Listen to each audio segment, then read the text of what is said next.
If an individual has an accidental death and dismemberment policy and dies, an autopsy can be performed in all these situations except when the cause of death is unknown, when the state prohibits this by law,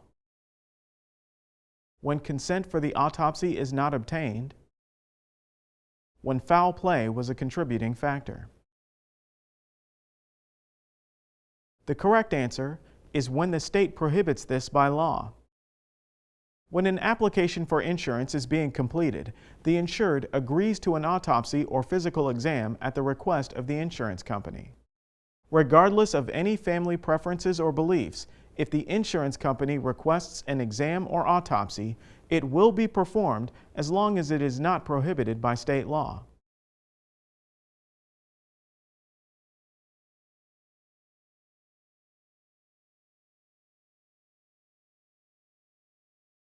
When an insured changes to a more hazardous occupation, which disability policy provision allows an insurer to adjust policy benefits and rates?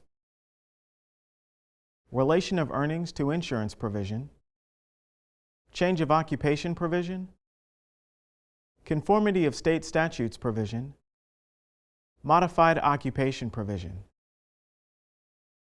The correct answer is change of occupation provision. The change of occupation provision also states that in the event the insured changes to a less hazardous occupation, benefits can be increased in the event of a covered claim. The change of occupation provision is not a required provision.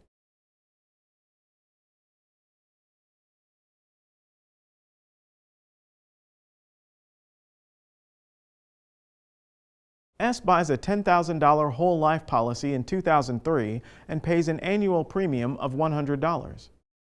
S dies 5 years later in 2008, and the insurer pays the beneficiary $10,500. What kind of rider did S include on the policy? Accelerated death benefit rider, return of premium rider, family income rider, term rider.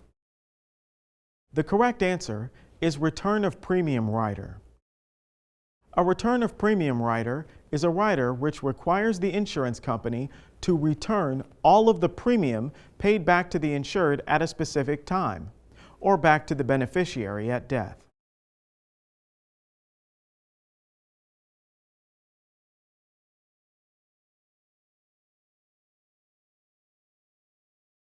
Which of the following statements is correct about accelerated death benefits? The full face amount is available as an accelerated benefit. Those on Social Security disability automatically qualify for this benefit. This provision is usually provided with an increase in premium. Must have a terminal illness to qualify. The correct answer is must have a terminal illness to qualify. If you notify your insurance company that you have a terminal illness, they can safely assume that you are not suddenly going to cancel your policy, and they are soon going to have to pay out your death benefit to your beneficiary. Since they understand this and know that your death is accelerating, they offer to accelerate your benefit so you can spend time with your family, arrange your final expenses, get your financial affairs in order, etc.